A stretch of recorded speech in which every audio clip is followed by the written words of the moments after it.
Good evening, everybody, and welcome to another episode of The Gathering. We have got a fantastic show lined up for you tonight. And with me tonight is the fabulous Tori Starnes, one of our newest members to SRS Paranormal. Thank you, Tori, for joining us tonight. Glad to have you on. A couple of quick announcements. We have a lot of big stuff coming up in the next couple of weeks. We just got in from filming our documentary, The Field of Fears, at Randolph County Infirmary or Asylum, whichever you want to refer to it as. Incredible. It was an incredible experience. I cannot thank my team enough. I cannot thank Dan Allen and the folks at Randolph County enough. And I cannot thank Jay Prather, Justin Spurrier, and Sky Ray for trusting the vision of the project. It was fantastic. We are still raising funds for that project. We do still have the GoFundMe up. We are still trying to offset some of that cost, as well as raise funds towards STOP, or to help Dan Allen bring attention to the STOP Foundation, which is to save the old properties, which Randolph County Asylum is one of those. So if I am tongue-tied tonight and make less sense than usual, please forgive me. I am still exhausted from that, because after 2 days of filming there, we went over to Bobby Mackeys and had some crazy experiences there as well. But the quick announcements: we do have several publics coming up for those of you that are local, but they are sold out. We have 4 nights coming up, 2 of them at the Tipton Haynes and 2 at the Chester Inn. All 4 nights are already sold out completely.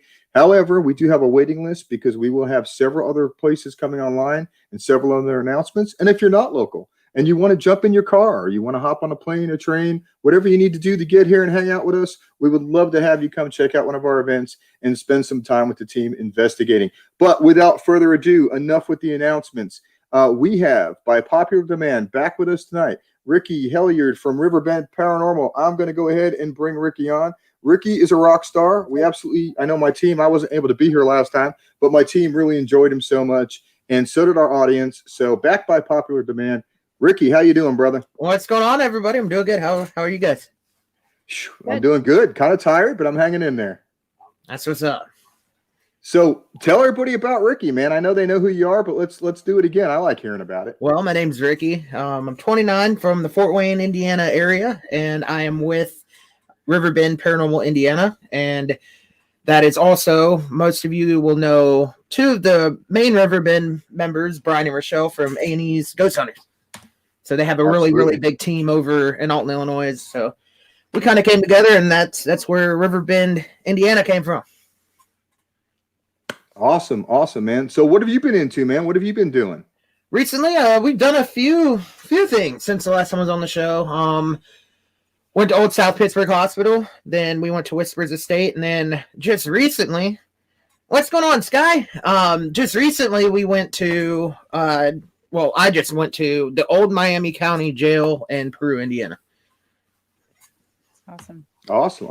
I'm trying to keep up with comments as you're talking. Normally Al's here kind of doing that, and he's not. And Tori's new to being on the lives with us, so she doesn't have access right now to all this stuff yet. So I'm kind of playing double things there. But that's awesome, man. I'm trying to keep up. When they're coming in quick, there's a lot of comments tonight. You're a popular feller, man. When we have you on here, T-Dog's in the house. I see Tim in there. You're a popular guy, man. When you're on here, we get like all this activity. I like it. So yeah, Old South Pittsburgh. We had the pleasure of going to Old South Pittsburgh last year. Those guys down there, those folks down there, they do a great job hosting the teams. They really make you feel welcome. Oh yeah, Ronnie. Ronnie and them. Yep. They do, man. They give you a great background. They really make you feel welcome. Tori and I had some cool experiences together, didn't we, Tori? We when did. We were working down there. We did. That was one of the definitely, I think, my very first full-blown experiences that I didn't know how to handle myself. It was definitely a new thing for me, but it was amazing. Like, I'm ready to go back. Yeah, that's the curse is what I call it. She knows how to draw you back in. Yeah. And just from being there, because I spent Courtney. She's in here, Kat. Shout out to Kat. That's some of my Trinity family right there. But the craziest thing, I spent 4 days and 5 nights in there. And there was not a single day that I didn't have an experience. But at the time, the building was falling apart. Ever since Ronnie and his crew did what they did, what made it, spectacular, and it's just getting better and better. The atmosphere was different. It was almost like being in a new building. The vibe, everything was totally different. It was nuts. Awesome. The spirits seem happy. Like you can really feel it. And then they go, like you said, they go into so much depth and they find the history. There were so many rumors of wrong that had the history wrong in the area about certain people that were there. They went in, they found out the history, told the real history, and all that, what they would call the aggressive spirits, especially like down in Jim's area, it's gone. He's more friendly and interactive because his history is told. Yeah, exactly. I mean, could you imagine being a spirit and your name is Ricky and everybody comes in there calling you Tommy and they're telling your story wrong and they're trashing your name and yeah. I mean, I'd be pissed. I'd be like, "What's up, dude? I mean, I'm right here. I'm telling you my story. You're totally ignoring me." So yeah, I think that's great, and I love when you have locations that will go that extra mile, right? You know, they'll do everything they can not only to make the people feel welcome there, but to make sure that you're getting it right. And that was the experience we just had working with Dan Allen on that project. You know, they go out of their way to make sure that if you're willing to listen to the truth, that they're going to give you all the information that you need to be able to tell the stories of those spirits properly. So yeah, everybody, you know, you need to support those kind of locations. I'm trying to keep up with them, man. These guys they're popping in here left and right, man. But you know, you got to support those kind of locations, right? I mean, those are the places we want to go, is the places that are serious about the research, you know. So when you going back there, when you going to be back? Actually, Old South. I was supposed to be there tomorrow night, like I said earlier. They were because they're doing a really cool event, and if I encourage anybody that can make it to get there, I believe I don't know if they've sold their tickets out or not, but they're actually playing hide and go seek in the hospital. Gosh. Oh wow, cool. Yeah, it's such a cool event. We'll actually be there with Brian and Rochelle and Mustafa. They're having their event April 10th.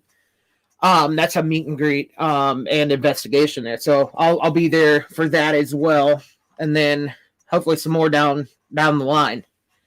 Some man. That's awesome. That's so cool. Ricky. What's up, I want to hit one comment real quick there. And I popped it up, but I lost it. And I'm having some internet issues here at the house. So if we're a little choppy and broken up, I apologize, everybody.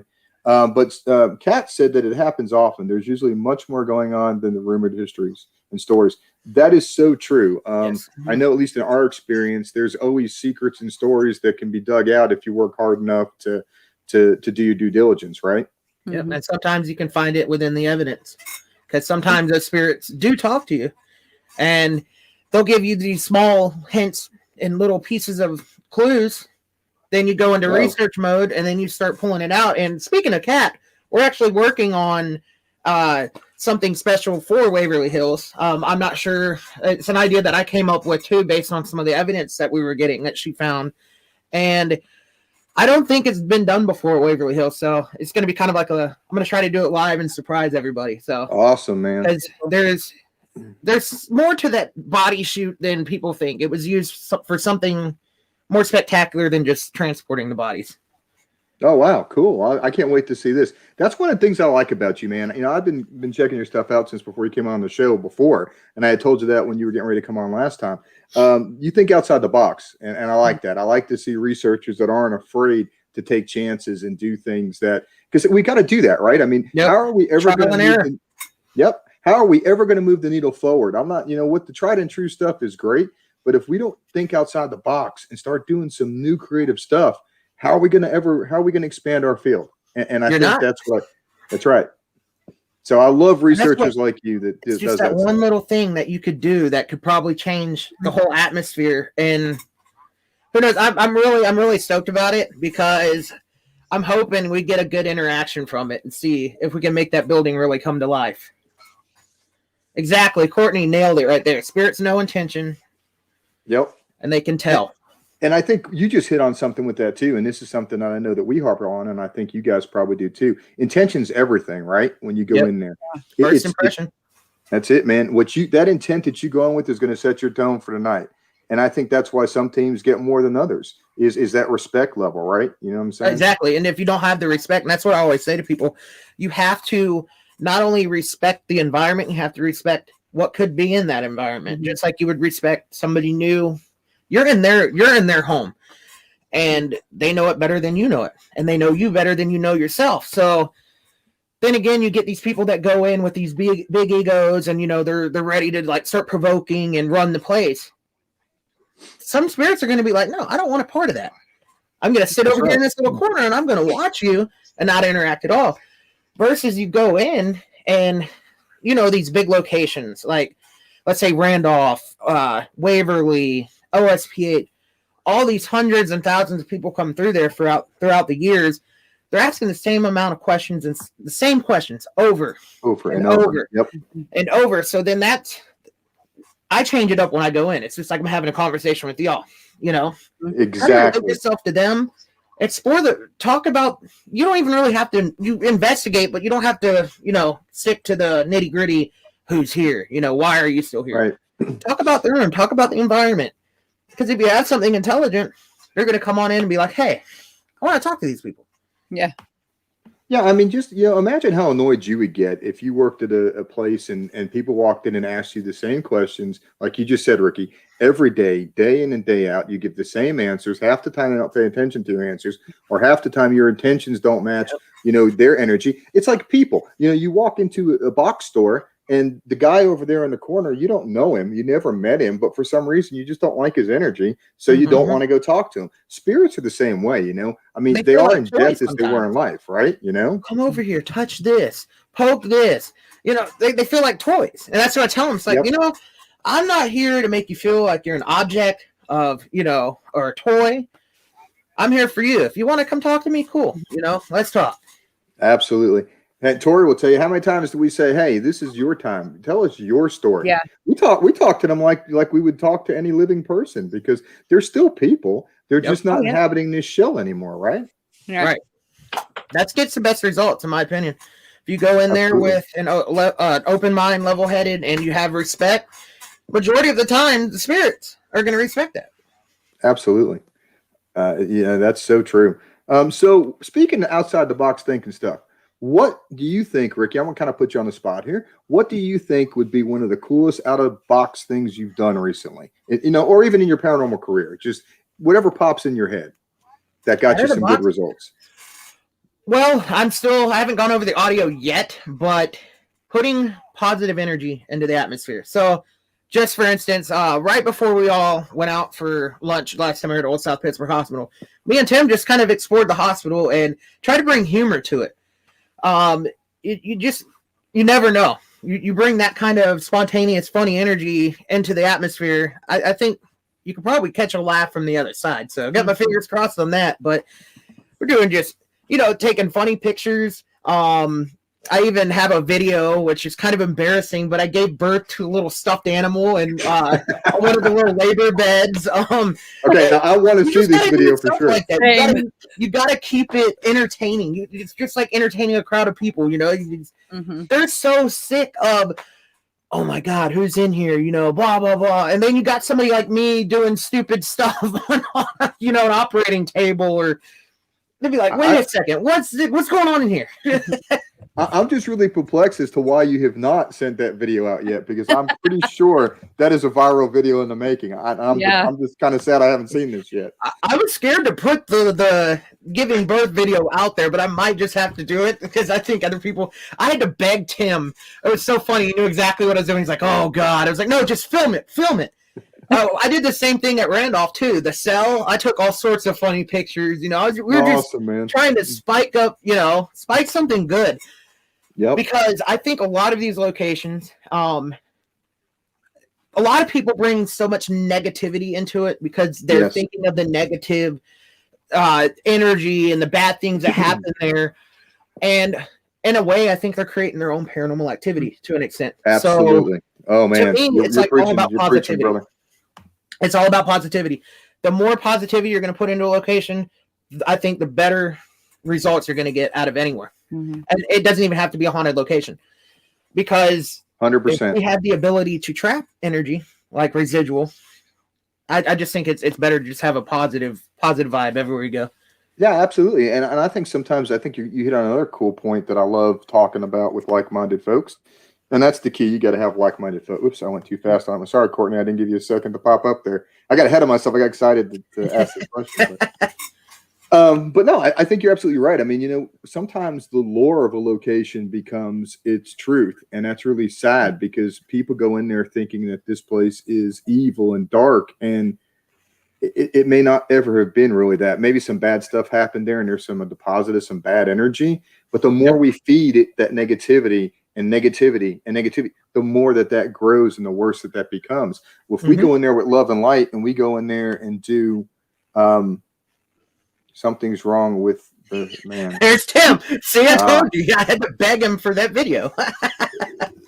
So there it is. The truth comes out now, right? Yep.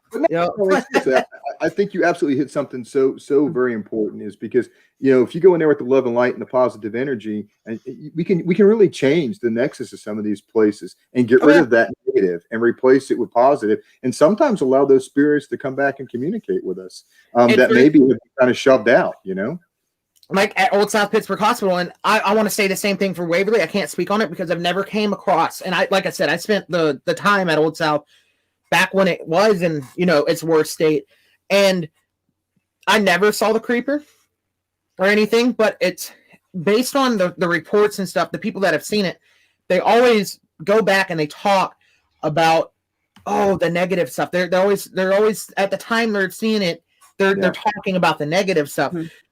So I really think that could be what these creeper entities, I think some people call them agregores, or I don't know the exact term for it, but I really think in these locations, with as much energy they have, I think we're creating our own paranormal activity. Mm-hmm. Absolutely. There was a study that was actually done. I don't know if you've ever read it, Ricky. I can't remember what it was called, but it was in the late 70s. They did an experiment, and they took this house or this mansion, and they did this entire backstory with it and made up this whole haunting.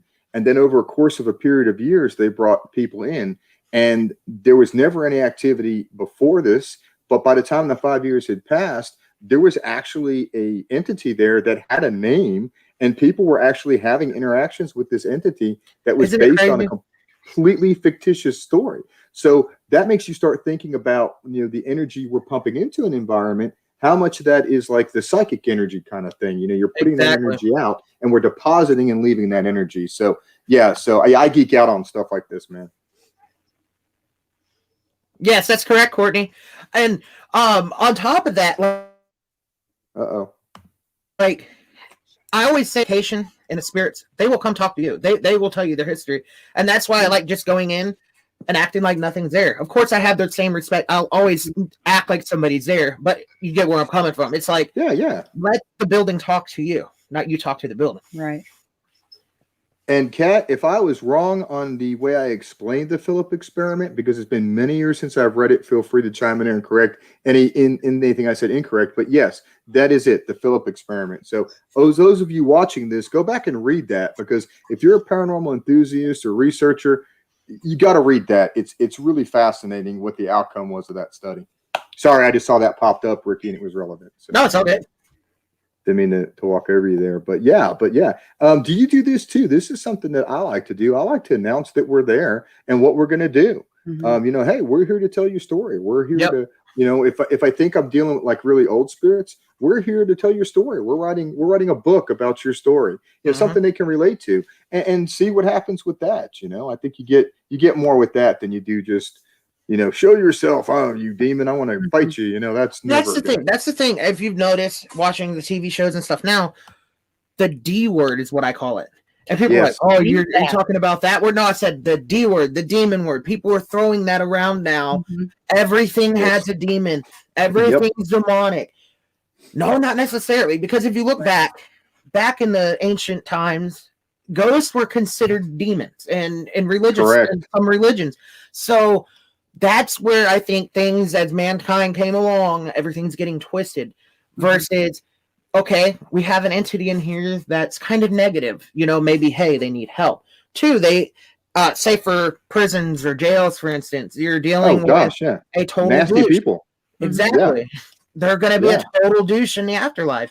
And I've been the victim of some of those douchebags at Lake County Jail. But then again, as long as you have that ground and that respect with them, they catch on to that, and eventually they'll respect you. But they're going to push at you just like they would at any other fresh meat that comes through there. Mhm. You know, Absolutely.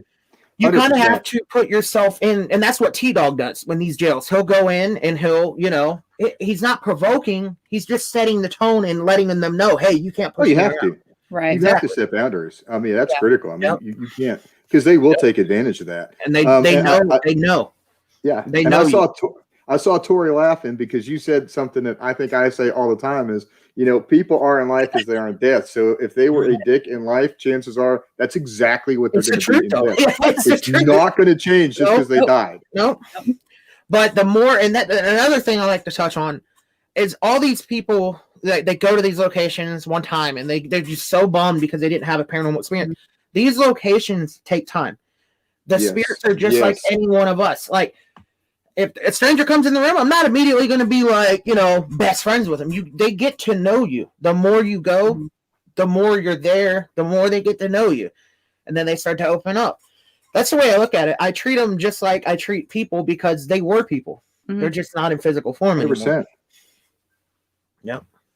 I'm watching stuff pop up that's related to our things, and that's right. They were referred to as spirits, and you know, and that's the thing that I think that gets lost in translation. And nothing against thrill seeking. I mean, we all kind of started out wanting that first experience, but at some point in time, There's I think more you behind it. transition. Yeah. Yeah. I think some point you transition beyond that, and you either do or you don't. But hopefully, you transition into being, you know, a researcher that's really wanting to get answers. And I can say for myself, in 14 years of research, actually going on 15 now, hundreds of locations and investigations all over the place. I've been blessed and fortunate to be part of big projects, little projects, residential cases, and everything in between. And I can honestly say I have more theories and more questions today than I did when I started. I've learned a lot. I've changed my mind on some things, but gosh, I have so many more questions now because it's like, well, if that's the case, well, then what does that mean? You know, and it just gets bigger and bigger. And I think the more you open up to, and the more, you know, your own abilities to sense environment and, you know, your own gifts start to come. See, somebody said exactly what we were talking about right there. Yep. Doesn't mean they're evil. They just may need something, or, you know, that's just them. Yeah. You know, and that's the truth. And if you've ever been in a they're acting out to get attention. They need it. Yes. Hey, I'm doing everything I can, just like the scratching and all the other stuff. Maybe that's the only way they know how to reach out, and they don't know that they're hurting you. Absolutely. Or it's they're tired and it's the 15,000th time they've been asked that question, and they just think that you're being an ass. So exactly, we're going to slap you down. Had enough of you. Hush, because I can. Or they're going to be like me and they want to play a prank on you. Hey, watch this. Watch him run. Yeah, absolutely, man. And I think that is just so true. And if you've ever been in the presence of non-human energy, you know it. And I'm not saying demonic. I mean, even elemental. You will know it. And you'll know it. I was around it one time. And I will tell you, you know it. You don't have to be a sensitive. You just know it. Mm-hmm. Yeah. But, you know, I kind of have a weird theory on that, Ricky, too. I kind of think everybody that gets pulled into the paranormal has some level of sensitivity. We are attuned to that world in some degree, or we would never have ended up where we are. It's just finding out the hard part, you know, finding out what that sensitivity is. Yes. People are looking in the wrong places sometimes. And that's why, like, when I came in, like you said, I mean, the paranormal found me ever since, based on what my parents told me. And once I, you know, started having the experiences, it found me. And here I am. Several years later, it's still doing it. But some people just look in the wrong places sometimes, and I think just the more we're in the field, that's the only way to find, you know, what you can do. Absolutely. And Sky was talking about, she was with us at both Randolph County for the filming a documentary, as well as we went to Bobby Mackeys after 2 insane days at Randolph County. Which I don't know if that was smart or foolish. I still have been sleeping now. I'm telling you, I'm like totally fried, dude. But you know, and I'm gonna talk about Bobby Mackeys for a minute. And many people have been there, and I'm not detracting from other people's experiences as I say this. But in my opinion, I think there's a lot of lore with some of these places, and I think some of I did it again too quick. Sorry. What's going on, Luke? Fast fingers. But yeah, I think there's kind of an allure that goes on with some of these places, and they get this reputation of things. And our experiences at Bobby Mackeys, to me, there was not a moment there that I felt any type of energy that would make me be concerned for the safety of myself or my people.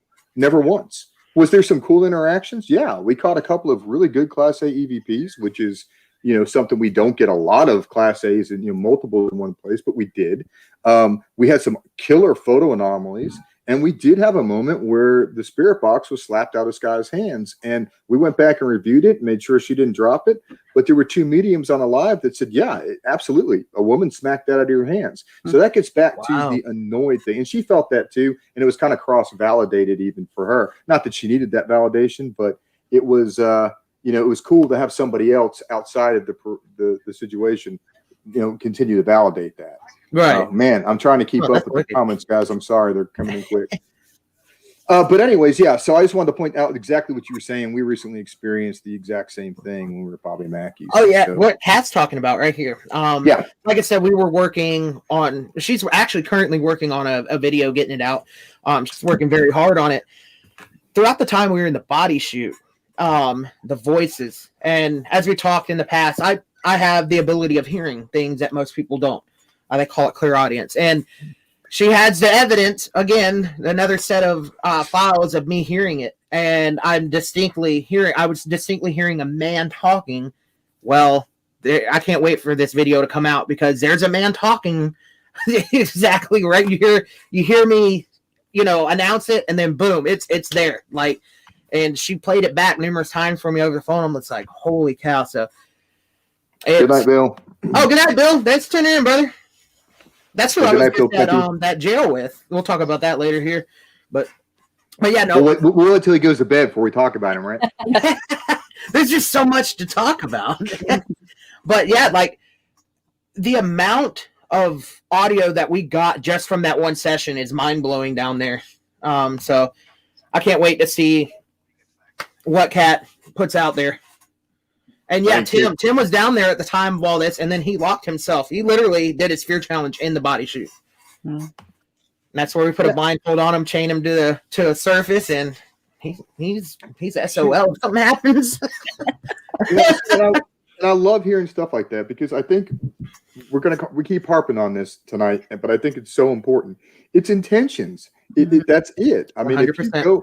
If he'd have went in there to be chained in the bodysuit with the intentions of something dark and bad happening to him, he might have invited the dark and bad to happen to him. Right. But going in there with the intentions just to experience and challenge himself and projecting that the correct stuff and show him, hey, look, I'm here for you.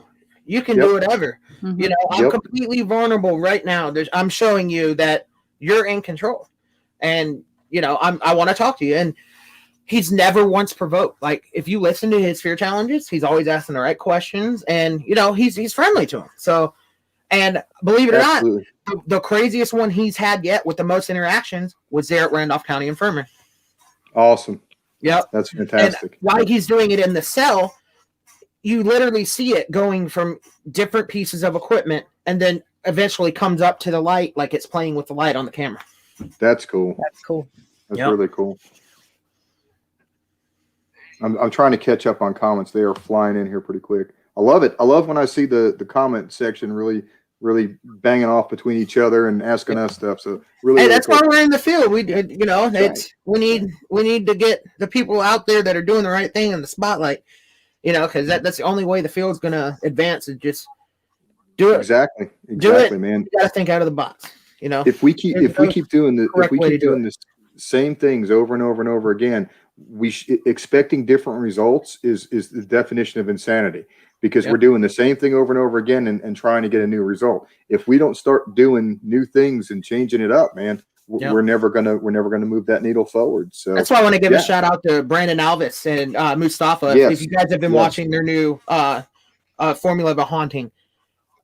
What Brandon and Mustafa, I've had the honor of meeting Mustafa. I talk to him every now and then, and just their mindset, and just the whole Ghost Hunters crew. I mean, you've got to meet these people. They're the most open-minded, passionate people about the field. And I mean, Brandon's got the smarts. I mean, just the way he conducts, he's constantly looking for different answers and trying different techniques and growing the field. And that's what we all need to do. Mhm. I mean, just because you think it's a crazy idea, and who knows, it might be a crazy idea, but you have to try it. You have to try something new in order to find out something, because that crazy idea may develop a technique that truly works. Or same thing with creating equipment. You know, you might have a crazy idea, you put it into the equipment, and boom, there you go. You know, and I think it's so important too for people. This is another thing I like to harp on, and I'm going to harp on it again tonight because I do like every show. So it would not be my show if I didn't do it, I guess. You know, my part of the show if I didn't do it, I shouldn't say our show.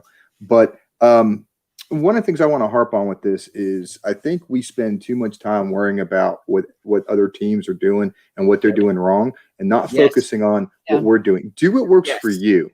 Be truthful to yourself. Make sure you always debunk and try to explain your stuff, but just be real and do what works for you. If my methods don't work for Ricky, that doesn't mean Ricky's wrong and I'm right. It just means my methods work for me. For you, and that's what matters. And this is what I tell everybody, and I catch heat over this all the time. Everybody that comes into the field is unique. They have their own unique investigative style. It may be similar in different ways, but in the end, everybody's unique. They're going to have their own style.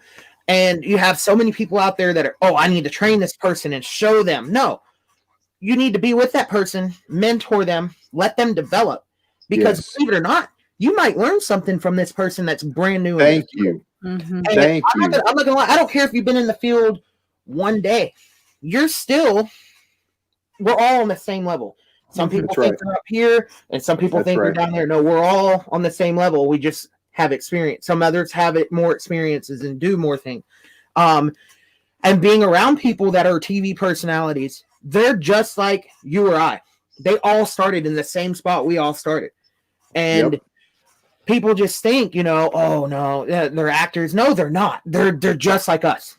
They're just like us. And I'm telling you, they got the passion. But a lot of things in the field I've been seeing too, just like you said, people worrying about the other teams and stuff, people bullying. Yes. That's another thing. It's ridiculous.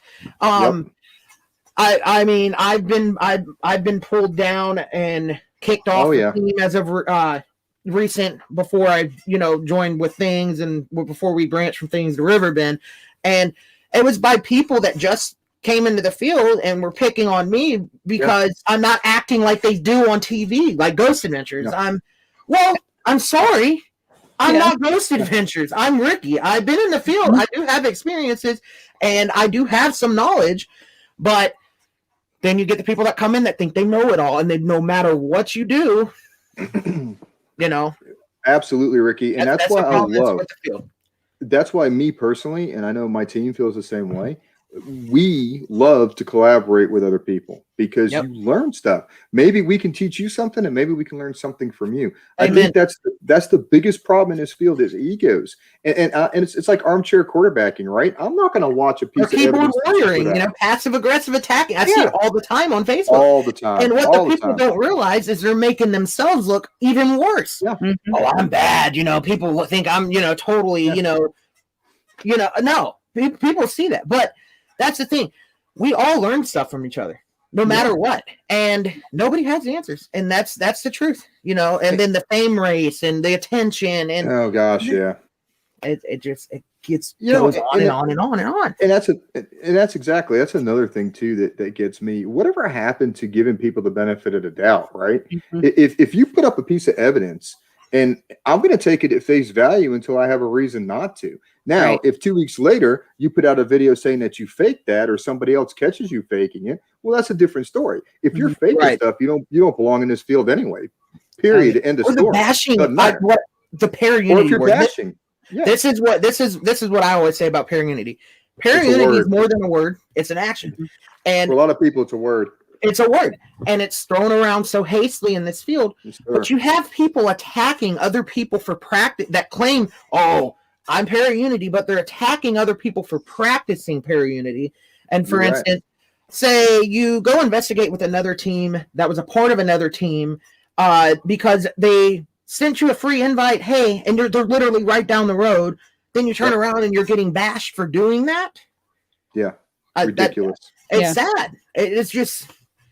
That's just something I wish. I know I'm ranting and venting, but it's just that's stuff we got to get past to advance the field. Until that's gone. Yeah, for sure. I just want everybody to come together and do the right thing and just be in the field. You know? And We're celebrate when somebody together. I think a lot of it's jealousy too. I mean, I think a lot of it is jealousy. It is because 100%. It's either you captured something they didn't, or you came up with an idea that they didn't, or you got some notoriety for something. That's what the problem is. I celebrate when Ricky, if you go out tomorrow and something major happens and you become the next big thing in paranormal, brother, I'm going to be happy for you and I'm going to celebrate with you because that's what we should do for each other. Like, for instance, my teammates, Tim, and I'm going to talk about their experience at Randolph. They actually they had a bunch of interaction on the second floor with the equipment. And as they're going to leave, Tim and everybody hears somebody come up and step on the stair. And Tim shushes them. He goes, shh, shh. Did you guys hear that? Then you hear a female go, sorry. They caught it on recorder. Oh, awesome. When they told me about it, I was so pumped. I was just so happy for him. And then I was like, please tell me you had the recorder running. And they did. They got it. Oh, my God. It was like I caught it myself. I was literally running around. I had goosebumps. I was like, oh, my God, this is so awesome. But then you have those people that, oh, well, I didn't get that, so it's not real. Yeah. It's like, exactly. I see that a lot. And it's jealousy. I'm going to throw something else out there to kind of muddy the waters a little bit that goes right along with this. And this is another one of my personal feelings. So feel free, all the haters out there, to hate. I don't really care because this is what I truly believe.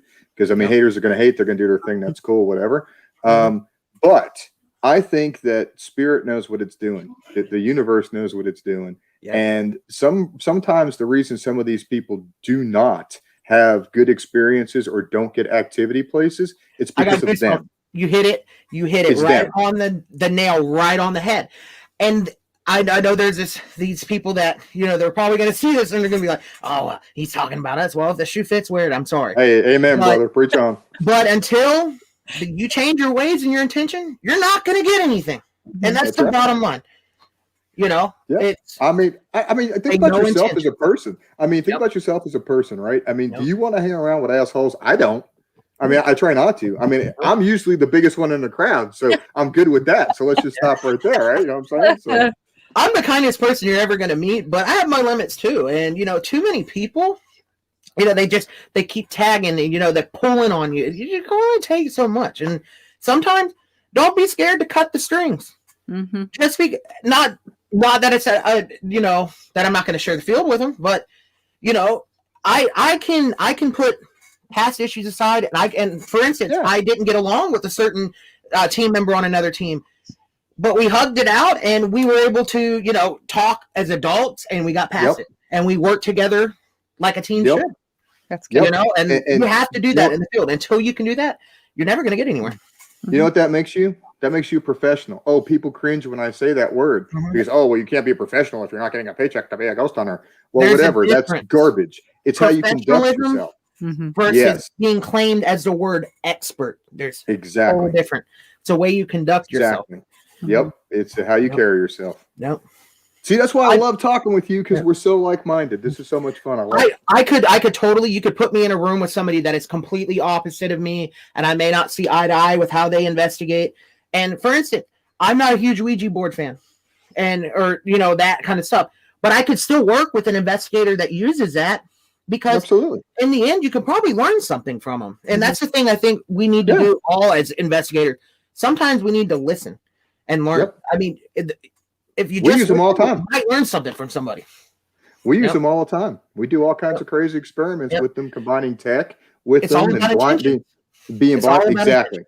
And that's what I always tell people. Yep. When we do public investigations, I always bring up the Ouija board and about 60% of the audience goes, oh God, no. Listen, it's not 1-900 dial sign. It's like, literally how you handle yourself and what your intention is. Religion too. You have all these different religions.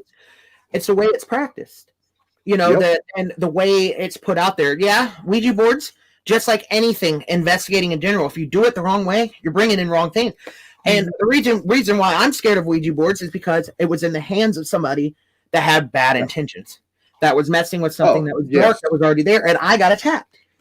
It followed me home. I got rid of it. It attacked me the next time I went to the location. So, I So agree. let me preface my last statement about Ouija boards. I do use Ouija boards, but I have to know the origin of the Ouija boards and whose energy has been on them. It's the same thing when I use dowsing rods or pendulums. And you can ask Tori; she'll tell you. I am like really like So- anal about my rods, right, Tori? How do I feel about my rods? It's like a toothbrush.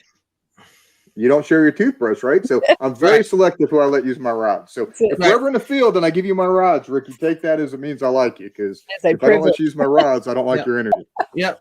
Well, that's the thing though. Like, I'll never sit there. You're never going to see me bash somebody because they have a different way of doing things, and that's what I'm seeing a lot too. There's so many people bashing. Like I said, getting back to the bashing. Yeah. There's so many different ways, but in the end, just like it always goes, and Kat always says it too. Spirits no intention. It's the same way with how you're using your equipment. Your recorder, your EMF meter can be just as dangerous as playing a Ouija board with bad intention. Yes, it's intention. I say if you aren't comfortable using something, whatever it is, don't use it. If you're not comfortable with it, you shouldn't use it. You listen to that pit of your stomach. If everything in your body is telling you not to do something, then don't do it. Yep. Because then that means you're afraid, and if you're afraid for a valid reason, and there's you have obviously that waiting for that. You know? There's a reason, right? Yeah. Yep. So speaking of equipment and stuff, what's your favorite thing, Ricky? What's your go-to? Like if you got to try it first thing out of the box, I got to try this before anything else. What is that item? That's my go-to. Just being with having clairaudience and stuff too. It's such a good tool to have because. Not only am I capturing an EVP, I'm also documenting that I'm hearing it. And it kind of helps me validate my experiences because when this stuff happens, I think I'm crazy and I'm dreaming or something because what most people don't know about me is I had a febrile seizure when I was 2. So I'm pretty deaf. I'm borderline deaf. Really? Yes. And hence why your gift is open now. Yep. And that's what always, like, before I knew what clairaudience was, I was hearing things. It's like, that's why I thought I was losing my mind because I'm deaf. I shouldn't be hearing stuff on different levels like that. But sometimes when I hear it, majority of the time it's quick, it's muffled, but there's sometimes where it's in my ear, just like at old South Pittsburgh Hospital. But I've noticed the times where it's in my ear, sometimes I'll catch it. But like this past time at Old South, I didn't catch it. But it was loud as hell because it's so funny hearing me freak out. Because I'm like, oh my God, I can't wait to go over this because I said, you didn't hear that? He's like, no. I said, you didn't hear that. I'm freaking out because it was so loud.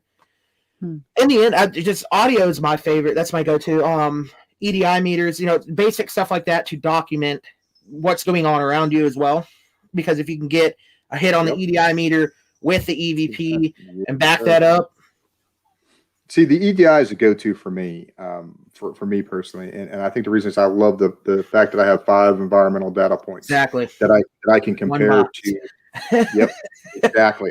I can compare that to the environment, and if I'm getting something through my own abilities, or if I'm working with a medium who is getting stuff, and we can validate changes in the environment, man, to me, we're basically sometimes double or even tertiary validating an experience, and that to me is where it's at for me now as a researcher, is those moments. But I got to ask you this about your claircognizance or your clairaudience. Do you ever have those moments where undoubtedly, yep, I heard that, I know it, I feel it in my gut? Well, see, that's claircognizance as well. So you're actually already using 2 of your clairs, because if you know it, that's the knowing, right? Yep. And my Sky's been mentoring me, and I've been taking some of her classes. So if she's still on here, she'll probably pop in there and say absolutely. So I hope she does, or either she'll tell me I'm wrong, and then she'll correct me, and I'll be fine too. But anyway, a few times where it's like, okay, I know for a fact that's on the recorder, just like at Waverly Hills.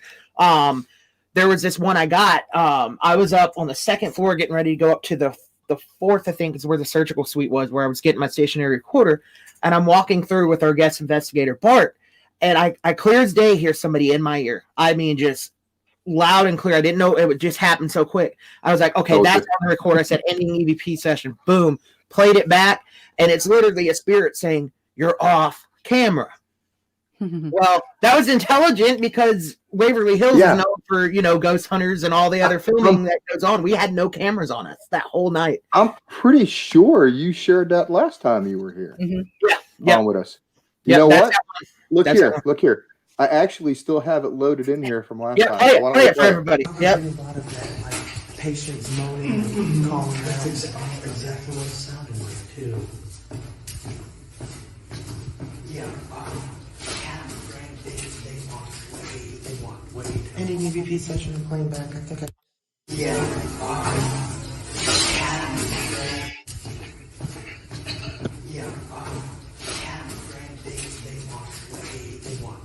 Any EVP session playing back? I think I. Yep. Hit it twice. Yeah. You hear me react to it? Just boom, boom, boom. Yep. And the audio there is just so loud. And then again, nobody else heard that but me at the time.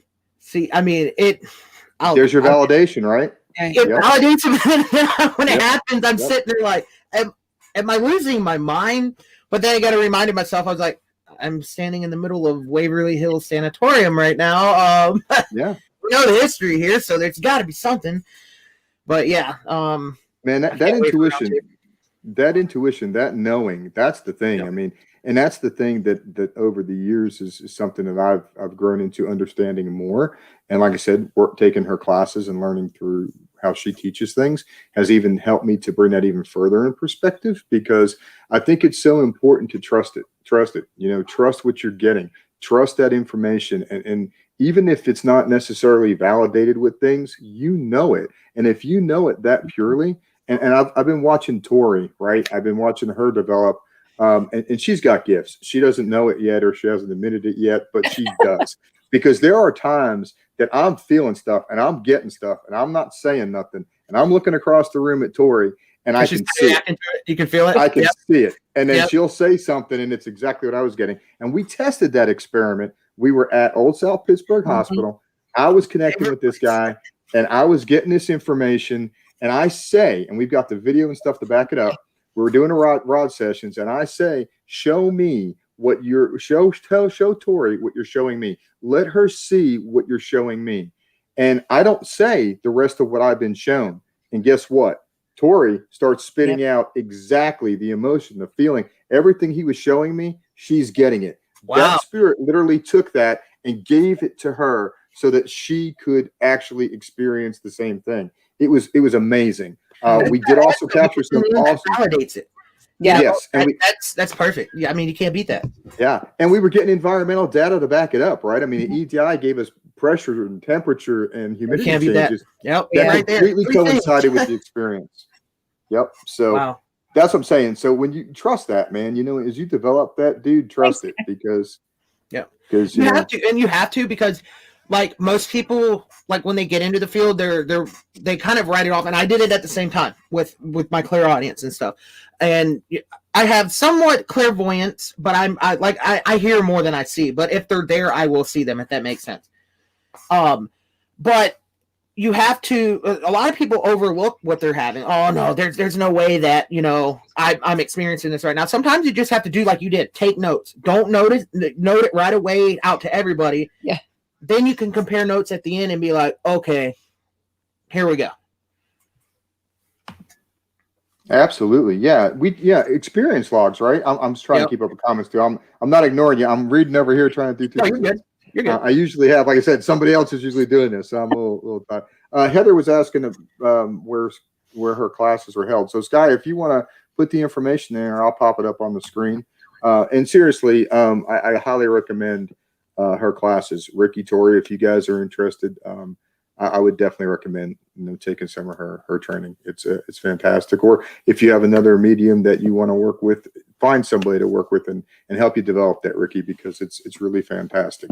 Yeah, I've done it all by myself all along. That's a crazy thing, and it's just crazy though. As I look back, it started when I had my first investigation. We were getting all sorts of EVPs and stuff, and you can hear me kind of reacting. At the time, I wasn't as strong as I am now, but you can hear me interacting to the environment. And as these environmental changes are happening, boom, we're getting EVPs. And it just, the more you're in the field, the more you develop and the more senses you gather, and it all starts to make sense in the end.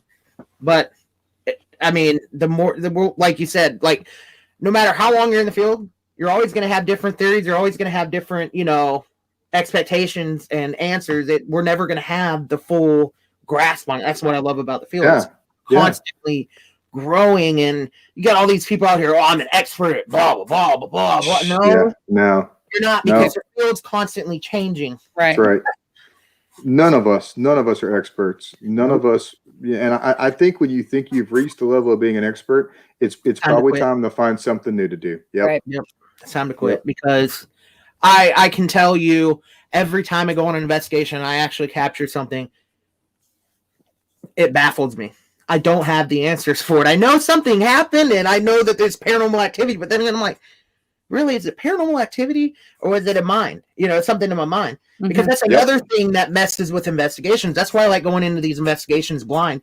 And a perfect example of going in blind, I'll include two locations, but the one that I had the most experiences out of late was my friend Bill LeBeau from Indiana Ghost Doctors, who's just in here. We went to the old Miami County Jail in Peru, Indiana, last weekend, and I had no idea of this location. I just recently heard about it when he sent me the invite. I'm like, I didn't even have time to research. I just got there, started investigating, and at the time, like I said, I didn't know anything, and I didn't get creeped out. I had some experiences happen, but I wasn't scared like most people go into these locations. Oh, this happened there, and blah blah blah blah. I think knowing too much can influence the investigation. So I'm sitting there in this area. And this is what's crazy. I'm going to kind of backtrack. So as we're going up, there's a flight of stairs. Then there's a bunch of old metal roofing that you have to step over to get to this other side to go up these small flight of stairs. And then there's another little step up to go in this room. So I'm sitting here.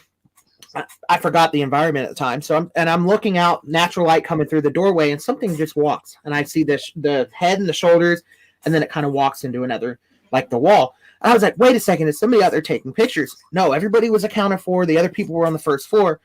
So I immediately run out, and I go, look, there's that flight of stairs.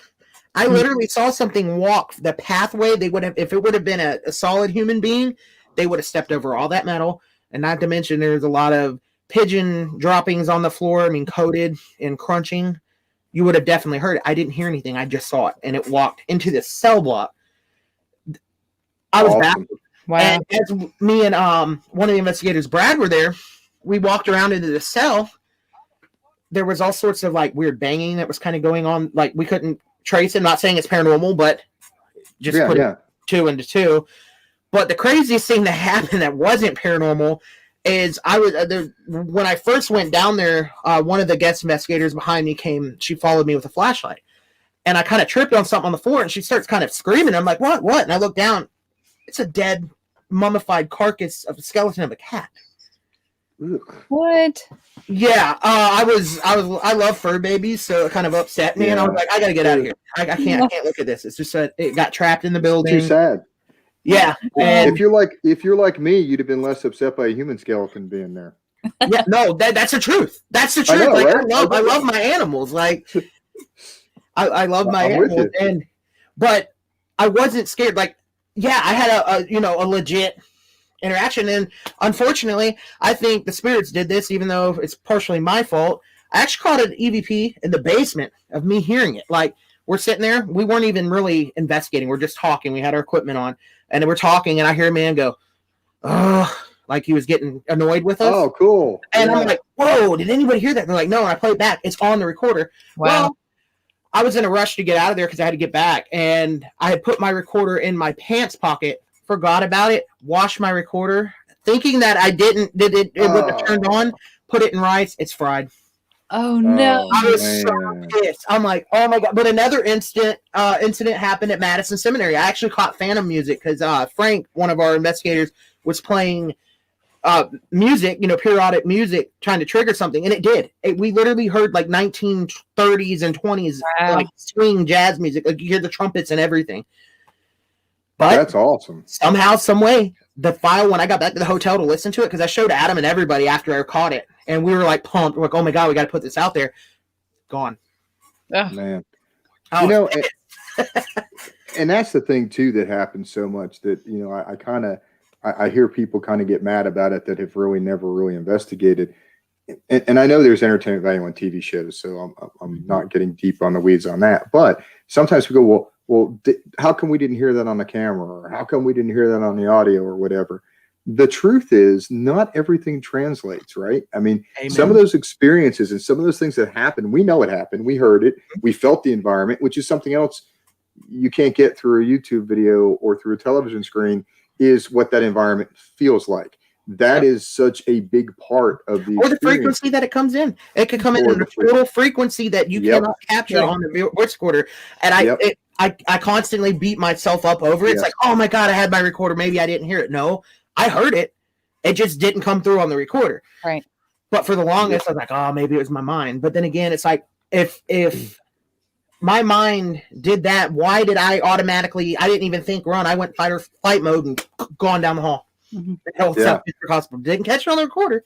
Got my reaction. You hear all my equipment smashing and me cussing up a storm, but yeah, absolutely. And that's another thing I think that people don't go the extra mile with, and I love when I hear people that do, is not only reviewing that evidence and debunking and all those great things that we all do, but knowing what frequency stuff is happening at. That's important. You know, looking at those audio files on a spectral analysis level and really seeing, is it in human fontanine? Is it in frequencies where EVP should reside? Those are all questions that we should be looking at if we're really taking our research serious, right? You know, even with voice box stuff or spirit box stuff, I got to get it from Jay, but him and I were talking during filming that this past weekend. JW Prather, who builds the IDC devices, the Direct Link, and a few others, he was talking about a piece of software that he uses that's free, and I gotta message him to get it. But you can actually take a voice that you get, because what we have found during ITC experiments is we often will get the same voice at certain locations. So that makes it more relevant to me when we're getting, you know, that reoccurrence, right, of the same voice. Well, this piece of software that free that you can use actually voice prints it. So like it will give you that spectral analysis of that particular voice. So if you capture that voice again and you put it back into the computer, it's going to give you a probability match. And if it's 98% or greater, then it's the same voice. That's awesome. So I want to get that software from him and play with that some, because that's, to me, that's research. That's when you're going, you know, just past just the experience. Are you familiar with the Phasma box? I've never used one. I mean, I'm familiar with it, but I've never used it. And they have a deal right now for $20. You can get the original and the Phasma box Odium, which kind of has like a word bank where I'm experimenting with it. The thing that made me experiment with this is I've done the SB7 and the SB11. I'll tell you, doing the Estes method at Old South Pittsburgh Hospital was a total different, that being in that active of a location, you can tell the difference. The fact that I was hearing two different voices having a conversation through a little radio box, talking. And this is where it's crazy, because Tim, it was me, Tim, Billy Sims. We're up on the 3rd floor. I'm doing the Estes method in the hallway that I got charged the one time I was there. And it was like they were having a conversation. There was one point, something called Tim an asshole. And then it just said something different, and then it was kind of like watching me and Tim. It was talking about what we were doing, and then it goes, "No, that's Ricky." It knew my name. Whoa, awesome! And I'm sitting here like, I was like, "Holy shit!" I said, "This thing just to know it's Ricky."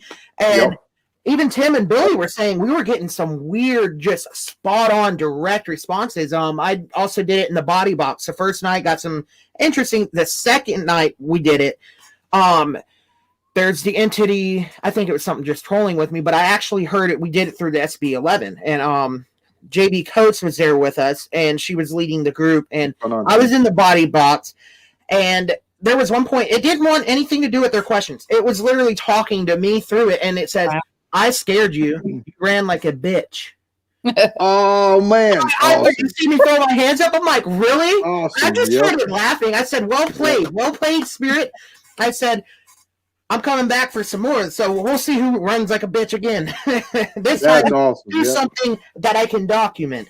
But no, like, and Ronnie was like, "I can't believe you sat down there." He's like, he wouldn't have even sat down there. It's like, but I didn't go back down there that night. I'm not going to lie to anybody. I was so intimidated at that point.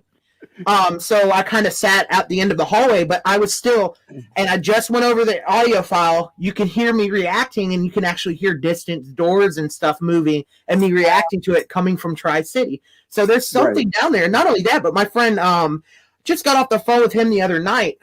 Jimmy Ricker and his crew, they were at Old South Pittsburgh Hospital, and they were having all sorts of crazy stuff happen down in the Tri-City area. So now I feel a little less crazy. But it's just so cool. I love it. Yeah. So that device, I'd be curious to check that out. That device, because I've used the SB7, and I'm definitely not knocking it, because Galagaka makes some fantastic equipment. I mean, we've all used the millimeter for years, and I like the SB7, and I believe in ITC research. But I think you got to be careful, like you do anything else. You got to do with any piece of equipment. Old South. It's when you're actually at a location that's haunted, it's different, and it works. It does work. Absolutely. I forgot to tell you about the plasma at Gettysburg. The thing that made me believe in it was I had an officer's kepi. I'm gonna make this story short. We're sitting in the basement. I asked a question, and I said, "Can you tell me what color this hat is or what it represents?" And it literally came through. Now, pitch black, like with cover your eyes, pitch black in this basement. It says Union Soldier. Wow. I was like, okay, I got to get this. So that's what sold me on it. So that's the thing.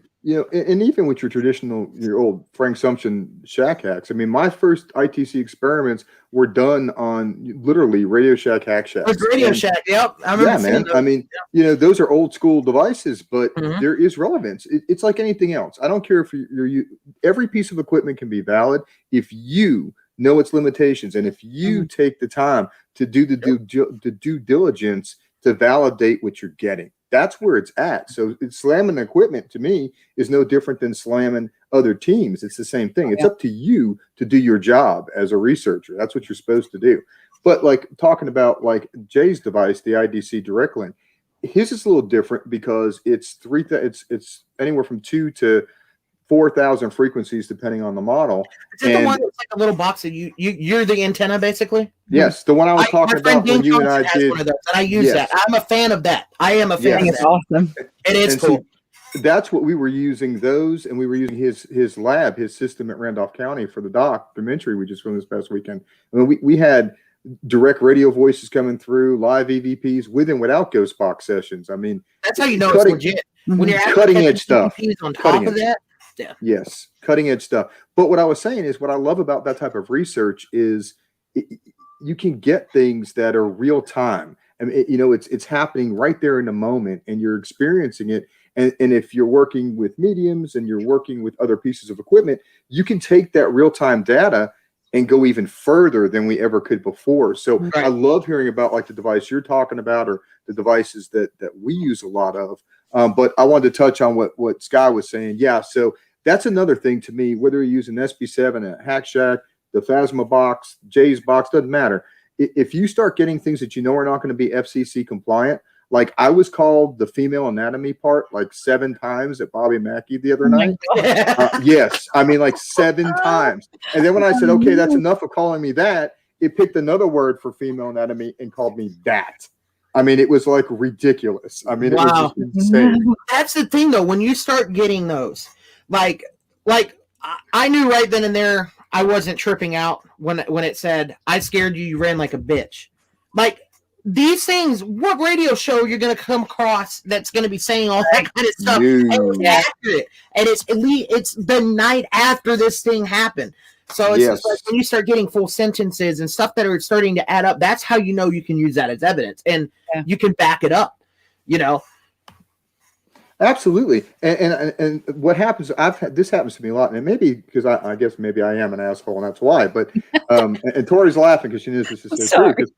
Tori, how many times when we're working together do I get cussed on IDC devices by name? Like they'll say Matt is a jerk, or Matt is a bad word, or F you, Matt. How many times has that happened? Quite a few. And I mean, and then even at our Publix at Deary, I've gotten cussed at a few times because I go down a path that they don't want to hear about, or they don't want to come forward when it's a secret, and you start going down those lines of questioning, and they literally will just like cuss you out. They don't care. They're just like, forget you, and it's crazy because I'm like, first of all, it's not going to be on the radio, in some places. Right. So it's very validating, and it's. You remember this, Tori? We were at, I guess it was the new one. I can't say because we haven't done it yet. We're not releasing it yet. Gotta be quiet. I shouldn't have said. I almost slipped. But that location, you remember this the other night that this happened. It said you started going down that line of questioning, and it didn't like it, and it said, "Stop it, you bitch." Remember that? Yeah. Wow. Sure did. That's when I get goofy. No, I'm not going to stop because this is important. And Speaking of that, yeah, it's so bad. Waverly Hills. I don't know the box. You probably know it. My friend Frank has it, our teammate Frank. It's like an old school, looks like a little jukebox. Like, I don't know. It's like old vintage looking, has knobs on it. Kind of like the spirit box, but it's like static. It blurts the words out. Mm-hmm. I got called a dick.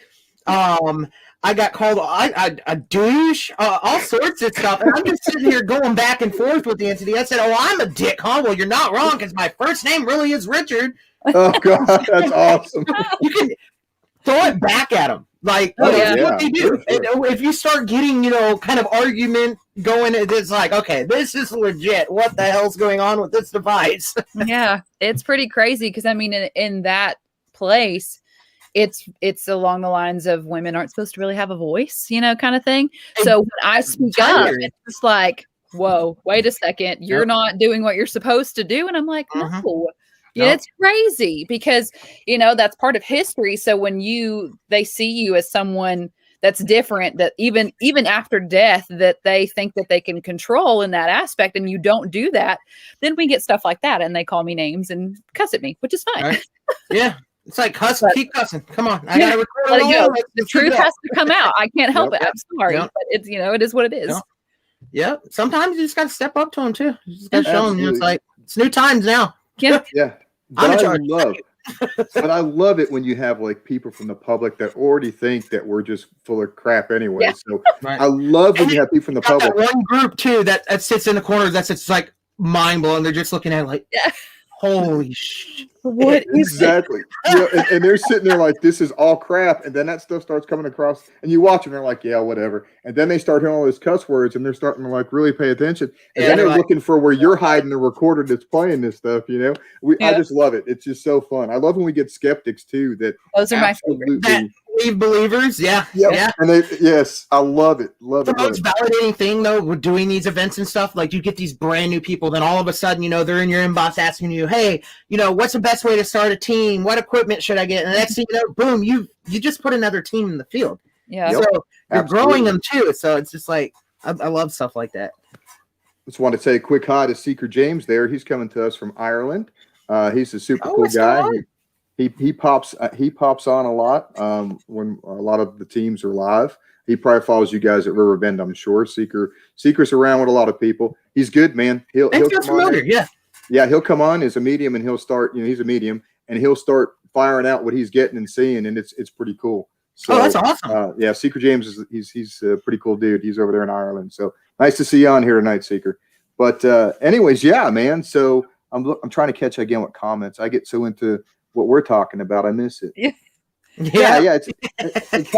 Cat's right. I mean, that's people do. I mean, they get wrapped up in at that point. They kind of get sucked in, and I love it. I love it when we take skeptics and they leave believers, man.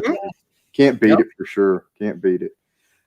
Well, what else you got going on, Ricky? I mean, we're over the hour mark, but I don't care. I'm having fun. So if you guys want to hang out for a little bit longer, let's do it. Let's keep talking. That sounds good to me. Mainly, like I said, we got the next main thing for me will be I'll be attending my two teammates' event and my friend Mustafa's event there at Old South Pittsburgh Hospital. That's going to be April 10th. So it's going to be a meet and greet. The tickets are on sale. I believe they're $109, and then you have your taxes with it, but it's totally worth it because you're getting the OSPH experience, and you get to meet Rochelle, which is Brian and Rochelle, and Mustafa, three of them, some of my most favorite people. It's always fun. I mean, just hanging out and meeting other people, and then you get to turn around and investigate one of the most haunted places that I've ever been, and most other people have ever been. It's totally worth it. So that's the next thing that's coming up, and then we got Waverly Hills that's coming up in May, we've got Kat and her team, Trinity Paranormal Investigations of Long Island, coming down, and our really good friends from Beyond the Grave, Jason and Dawn, they're coming down and investigating with Riverbend in Riverbend, Indiana. Awesome. So, yep, that's where we're going to be. Me and Kat are going back to work on round number 2 for what we were dealing with that first night we were there at the body shoot, and I'm doing that experiment. And then I know we've got, oh man, we're booking up. We're going to be at that Paracon in Texas, and then shortly, I think after it or before, I can't remember, before it, we're going to the Haunted Hill House there in Texas, and then I'm missing things. I know it. We're packed. Just like, I know, man. I get it, brother. It's the same house that Lindy and Johnson she owns. That's where we're headed. Yeah. And then I think they got a documentary. Yeah, they got a documentary coming out on it, right? Yeah. Mm-hmm. We're going to be doing Gettysburg Bash. That's going to be in August this year. One of my favorite places. We can talk Gettysburg too, and shout out Gettysburg. There you go. Yeah. I have a lot of experiences there. You know, you're not going to believe this, but all the places I've been and all the places I've investigated, I've yet to make it to Gettysburg. Can you believe that? Is that not just you got to do it? You got to do it. Sad. It's so sad. And there's ways to investigate it. It's hard, but to get the full battlefield experience at night, because they do close apart. But I like to go between September and October because it starts to get dark early, but the park is still open till late, till like 10. Right. That's like right before they switch it over to closing at 5 p.m. So there's ways to do it. And then also check out Haunted Trails of Gettysburg. My friends Terry and Amanda own that. It's a real act. And that's the basement I was telling you where I had that experience with the Phasma box. That location that they live on was a Confederate soldier base camp. I mean, the Confederates camped there. Terry gave me a 2-ringer mini ball from one of the muskets. Nice. Found there. There are always constant artifacts. We played poker, like 21, with a spirit. We're using a spirit box and a flashlight technique. We told him, they got his name. They thought it said Kyle, but every time we told him to hold, he would turn the light on. And if he wanted to, he would turn it off, and then he would read the card numbers of what his hand was all through the spirit box. And Freddie's doing it, and Freddie's like, "Okay, Ricky, you're gonna be his eyes." So he folds the card up, and he goes, "What card did I just put down in that deck?" And it was a king. And you hear it come through on the box, king. That's awesome. There was one time he had like a 16, no, it was 18 a total, and he's like, "Okay, what do you got?" And it came through the spirit box and said 18. That's awesome. And it's actually, if you go through their videos, I think the video still actually might be on there. Yeah, of us playing I'd love to see that. So it was me. It was Freddie Johnson from Elite Paranormal Society, Linda Dix and her husband Jim Dix, and a couple of their team members from Dixieland Mystical Society. Brandy's asking where you were at where that happened. With the poker, that was at Haunted Trails of Gettysburg. Cool. Yep. Very, very cool place. And this is what's crazy. They have a spirit of a former slave kid in the basement named Jackson. And the little coffin music box? I don't know what it's called. Yeah, but the PMB, we got one. Yeah. Well, he loves to play that, and he plays on command. Craziest interaction I've ever seen. And yeah, it's pretty active. That's a place to go. The wheat field and over by the angle which faces Pickett's Charge. The wheat field was the craziest. We were in the middle of myself, Linda, and Melody from Elite Paranormal Society, which is Freddie's woman. We were all just in, I think her name's Deborah, which is the in-laws of Linda and Jim. We were sitting in the middle, long story short, we're sitting in the middle of the wheat field. There's no EMF. It's EMF flat. And we start hearing something crawling through the bushes. So Jim pulls out his FLIR, scans the field. There's nothing. There's no animals, nothing. Then all of a sudden, I get this hit on the millimeter, 8.5. Wow. I'm like, holy crap. But it didn't stay. It was like, it was, coming in bursts every time I got a hit. And like, it was almost pulsating. And then it would be like 7.5, and it went to 5.5. These are all high hits for a millimeter. Fresh batteries. They had put the batteries. I literally watched them put the batteries in it. And then all of a sudden, you hear this man crawl up, grunting. He went, like that, and we're like, what the? And we all heard it. We all heard it at this time. Wow. So I knew it wasn't one of my crazy, moments. Then after that, we heard a horse. You know how they do the high little, like when they rear up, the little neigh that they do? Thing, yeah. Blew me away. I mean, Wow. but that same night, this is where it gets crazy. So we're, Melody's taking me back to where I'm saying, I see a Confederate soldier walking into one of the fields, and solid, not transparent. I literally saw the white. He was wearing the white long sleeve shirt. You could see his canteen belt, his munition belt, and his rifle kind of, like this, not paying attention to anything, just walking. I said, holy shit, she slammed the brakes on. There's nothing there. I thought, maybe it's a reflection off the sign. So I made a note exactly where it was, and I walked back there the next day. There was literally rocks where he was walking, and it went into an active crop where that's what was being farmed. Wow. Yeah. So I'm sitting here like, holy crap. That was all the same night we had that happen. And then the craziest thing that I can say, I think Tim actually heard it too. And his son Cody, we're at Devil's Den back last year when we were supposed to be at the Gettysburg Bash. It got canceled because of COVID. We were all hanging out at Devil's Den with Elite Paranormal Society, Robert Murphy, and all of them, and Dixieland. And we're sitting there right outside the slaughter pen up on the rocks, and just hear, doo. I mean, I thought it was like somebody shooting mortar off, cannon, but it was a cannon. So I'm like, who's shooting fireworks? Cody's like, Ricky, I don't think that was fireworks. I think that was a cannon. And I'm like, it dawned on me, I'm like, holy shit, that's right. That was. You could literally feel the concussion coming from it. And that's not the only time. A night or two before, we were at East Calvary Field, and we heard muskets skirmishing. Wow. One went off down here, another went down this way. Then Culp's Hill, I lost my wallet. This is a funny story. So the first night we were there, I lost my wallet. I was goofing around. We were taking just goofy pictures and just touring the battlefield, before park closed.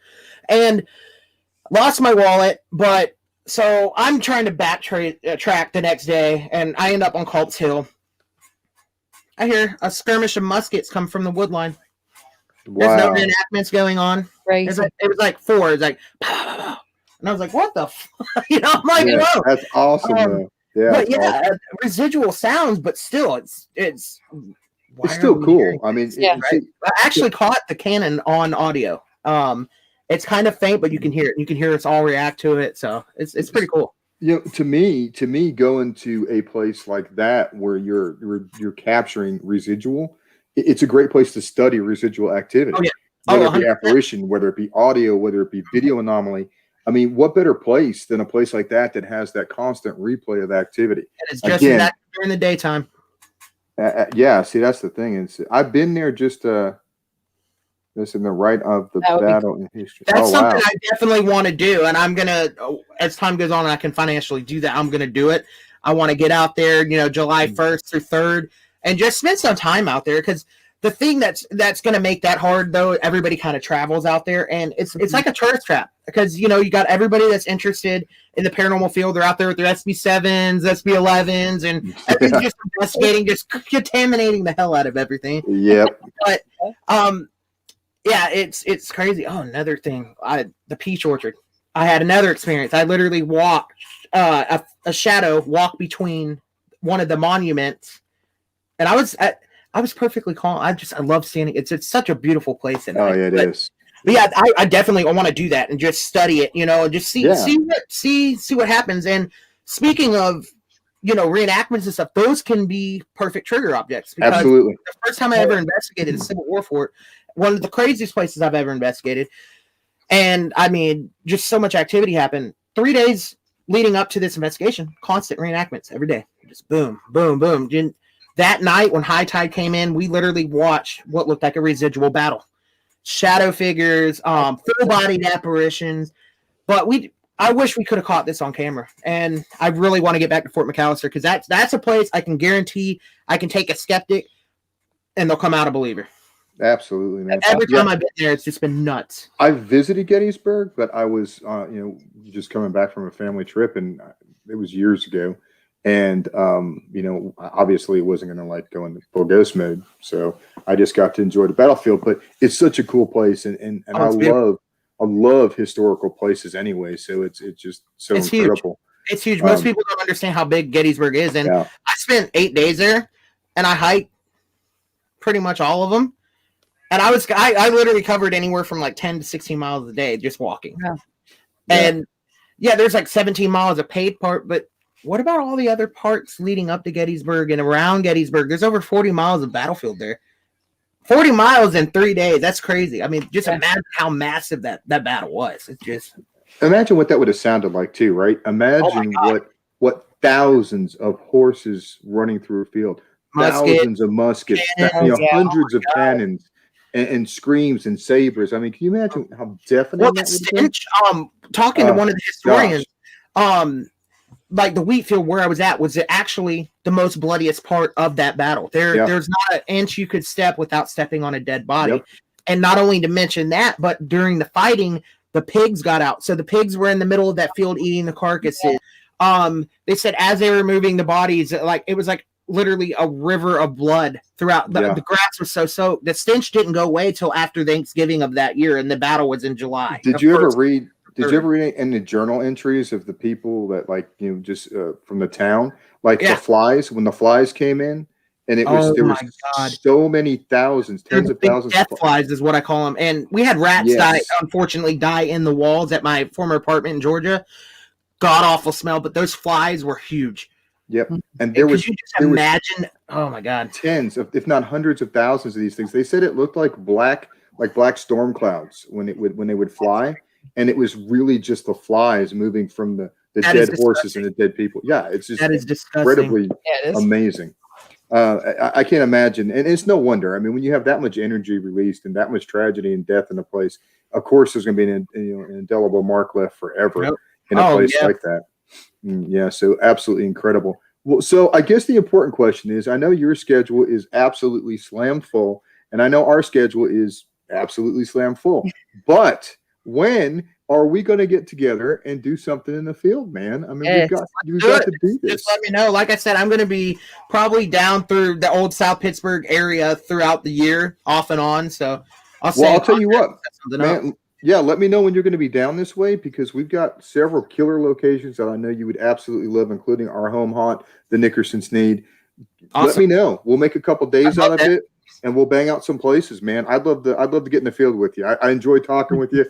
Ricky and I actually met the first time on, I guess it was Ghost Talk, wasn't it? Yeah, right. My friend Angela. Yep. On Angela's show. Podcast. Yep. Yeah.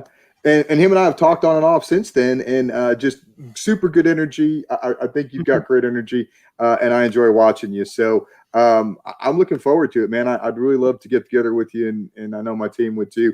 I know Tori, she's sitting there going, yeah. So we know Mom's working down there near Jasper in Old South Pittsburgh and stuff, and I wanted to go to Hell's Bar in Old South this past weekend. Somewhere I want to go. I want to go to Hell's Bar. Yeah, I want to go there. Time. Yeah. You need to, man. Have you ever been to Brushy Mountain too? Have you been to Brushy Mountain? That's on me and Tim's. Oh my God, we want to do a penitentiary so bad, and that I think would be perfect. Yes. I already can feel the energy from Brushy. Like, let me tell you, there's some assholes in that place. Oh man, dude, we've got some stories from Brushy. We've investigated Brushy twice. We're actually really good friends with the End of the Line Paranormal, the group that runs the tours down there. They're great. Love Jamie and Courtney and Tiffany. They're awesome. You'll love them. I mean, they are our kind of people. They think just like we do. They've come up and investigated with us, up here in our home haunt and stuff. And we've gone down to Brushy a few times with them. Yeah, so I got to do Brushy, man. That's on the bucket list. And I've never done a prison, so I think that's where I want to be my first to do.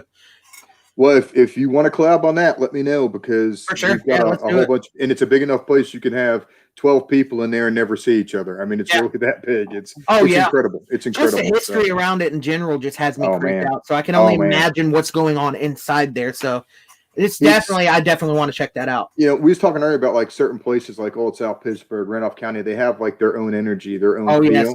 Brushy is one of those. When you drive up to it and you're coming through the parking lot, the pit of your stomach sinks. When you walk through those doors, it's like entering another world. It is incredible. The interactions there are intense. I've had some of my I would say scariest interactions were there. in my paranormal investigating, but not in a bad way. I mean, just intense, no, intensity. Exactly. A lot of people think scary means like a bad thing. No, it's scary, but it's intense scary. There's a difference in pulling a dude run and leaving the location. You know? Yeah, no, it wasn't a bitch run moment. That's not. It wasn't that. What I did at Old South, it's like I caught myself. I didn't run completely out. I kind of stopped at the end of the hallway. I was like, okay, what the hell just happened? Yeah, Tim said, let's make it happen. We want to do one so bad. And that's a cool one, man. I mean, you guys will love it, and that's like I said, you'll love those gals. They're incredible. They're a great team. I love working with them.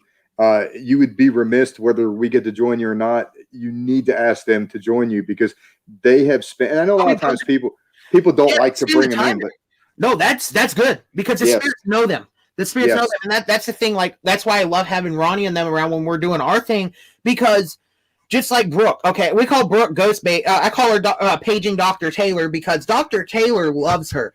Like, and anywhere she goes, he'll make an appearance. And Ronnie told us about it and to actually experience the smoke. Okay, like we went out to eat, just got back, and I kept smelling something like somebody lighting something on fire. I'm like, who is there? Somebody burning coffee or something?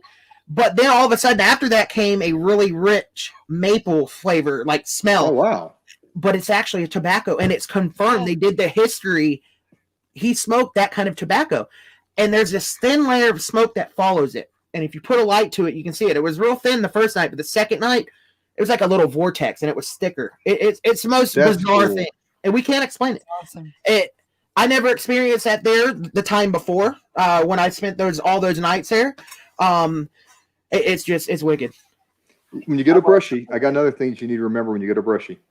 Whether you smoke or not, if somebody does smoke, or even if they don't, get you a pack of cigarettes, bring a cigarette and a lighter, light a cigarette, and hold it up where they tell you to where Johnny is, and lay it on the rail of the cell on that entrance. Johnny will light the end of that cigarette and make a millimeter go off when he's taking puffs off that cigarette. Oh, that is badass. Got it on video. It's also good to bring it in that atmosphere anyway. It's a trigger object. Got it on video. Cigarettes. Tim. So I'm locking Tim up for his fear challenge. Like always, I love to lock him up in jails and prisons because, oh boy, I have fun with him. But I was telling him, like, dude, what kind of cigarettes are these? They're filters. He's like, I don't know. They're probably like Camel or Marlboro or something like that. And I looked up and I put the light on. I was like, okay, yeah, it's Camel. And then you hear a man's voice over the recorder go, Camel. Oh, yes. And we're like, what the fuck? When we played it back, we're like, holy crap. I mean, you can tell it's not any of us. It just had that raspy voice. And that was pretty cool. But, yeah, the spirits, they don't let me live the nickname Jailhouse Snack down. So I can't wait to see what Brushy Mountain has for me. But hey, we caught a good EVP. Speaking of snacks, we were actually in the infirmary part of Brushy Mountain, and we were doing an EVP session. And Kevin was like, "Well, what did they used to do out in this other session?" And Jamie was telling her, Jamie Brock, she's like, "Oh, well, the other side here is where the cafeteria would bring snacks. So for anybody that was in the infirmary, this is where they would leave the snacks." So Kevin's like, "Hey, do you want me to get some snacks or put some snacks out?"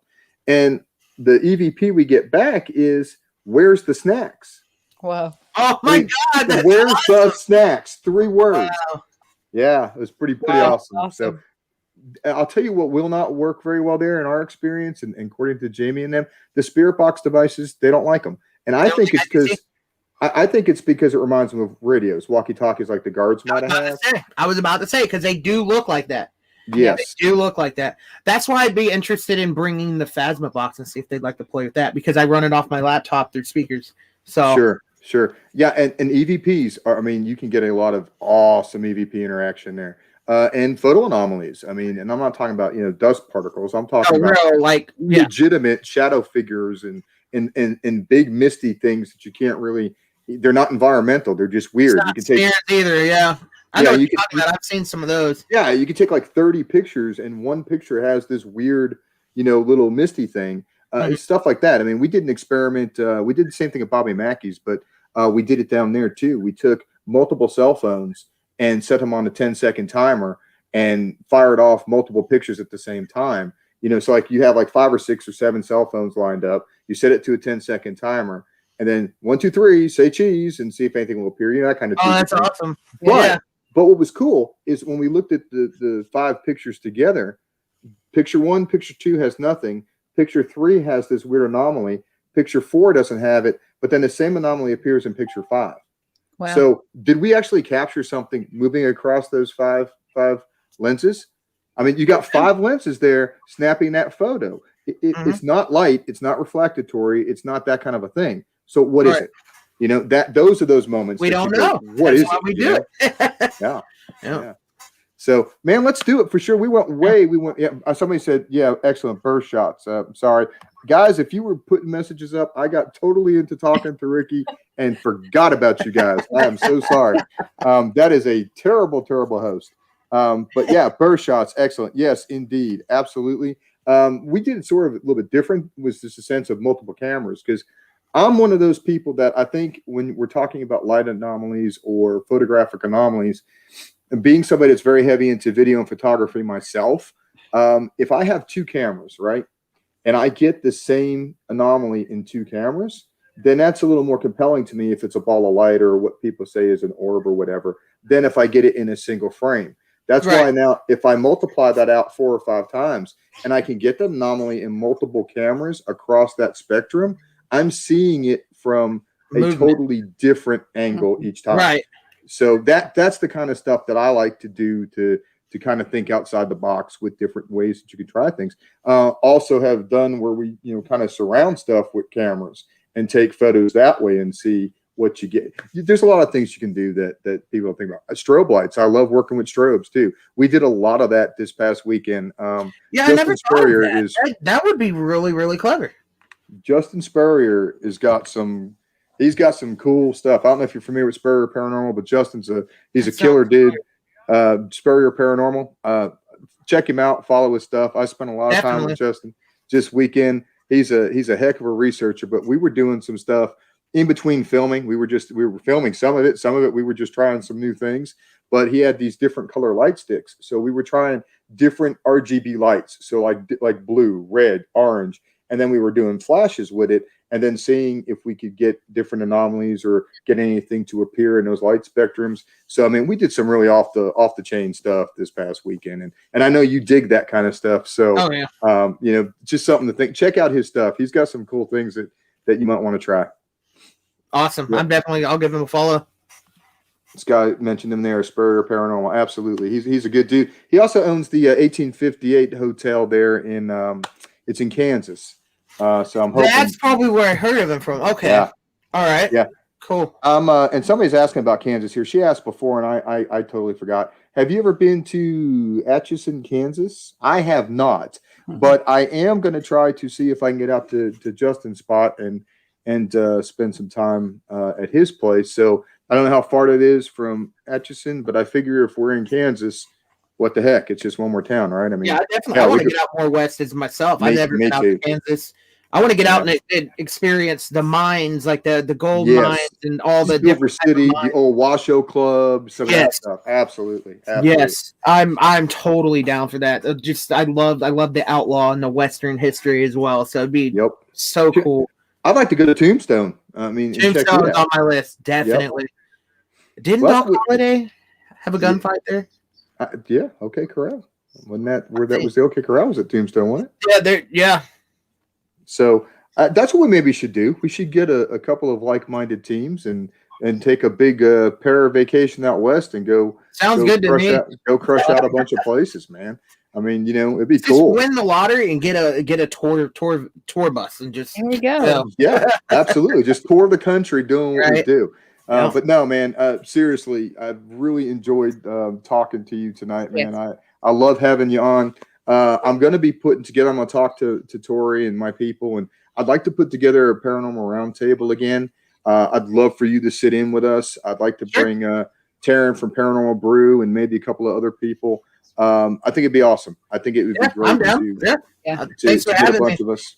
Maybe see if Sky or Justin or some of these other people that we've worked with here recently, anybody just from different walks, different ideas, and have another roundtable, and sit down and let's do like we did tonight, but let's get a little deeper into different theories and share for our audience what works for you, what works for us, what works for them, and just do something different, you know? Yep. I'm totally for that. Let's do it. So Sky's a great show. Thank you, Sky. I'm just me. Nah, you're always fun, man. That's why I wanted you to come back on again. And actually, I hated that I didn't get to be on with you the last time you were on with. It's all good. Guys. But man, Ricky, I've really enjoyed it. Your stuff's been scrolling along the bottom. I don't know if I had what you wanted on there. So if you've got any personal social media that I don't have, I should have asked you that like 95 minutes ago. But It's all good. better late than never. I'm also on Instagram. My Instagram name, let me pull it up just to make sure, because I want to get it right. I don't want y'all to follow a random account. But my Instagram name is Ricky, RICKY H35, lowercase, and the number 35. So you can stay up to date what I do with the paranormal, outside the paranormal. I post a lot there, and add me on Facebook. Also, the Paranormal Worldwide Crew is my, basically my home with Riverbend Paranormal Indiana. We run that. That's our interactive group. So we're over 6,000 strong on there. We're a huge family, so join us on there. And awesome, man. That's the best way to stay in contact with me. Absolutely, man. And like I said, you guys do great stuff. I always enjoy talking with you, and I think Sky actually put, is it at Ricky 35? Is that right, Ricky H? Yep, that's it. Ricky H35. Perfect. All right. Thank you, Sky. Appreciate it. He's on it. All right. So, man, like I said, it's always fun to have you on here. I do hope we can get to do a collab here in the near future. Oh, yeah. Just get with me. Let me know, like, when you think you have some free time, and we'll make it work. Absolutely, man. Well, hang around for just a minute. We're going to get ready to shoot the outro. We'll talk to you off air for just a minute. Everybody, thank you so much for tuning in to the gathering tonight. You guys, I do want to give a shout out if I got a chance. Go ahead. No, you got time. Definitely, old South Pittsburgh Hospital, Ronnie D and all them. And I want to give a good shout out to one of my really good friends. Some of you may know him. His name is Bud Steed. He's an author. He's done a lot of books like The Notches Traits, stuff like that. Check him out on Facebook. He's definitely wants to get his stuff out there. You need to read it. He's an excellent investigator too. So I had to give him a quick shout out real quick. Awesome. And I don't know if you saw what Kat said, but Kat, thank you very much. We really appreciate that. And I think somebody else Sky mentioned join Paranormal Worldwide. But yes, thank you, Kat. Thank you for that. We appreciate it. But no, thank you, the audience, for tuning in tonight for another episode of The Gathering. We have really enjoyed the questions. We have really enjoyed the interaction. Can't wait to have Ricky come back on with us again. One of my favorite guests. I really enjoy you. It's a lot of fun. Tori, just me, man. Did you have anything you wanted to add there, Tori? I saw you saying something. No, thanks for having me on tonight and getting to talk to you again, Ricky. It was a great time the first time, and I enjoy it like always. So y'all have family and me. So yeah, I'll be around. I'm not going nowhere.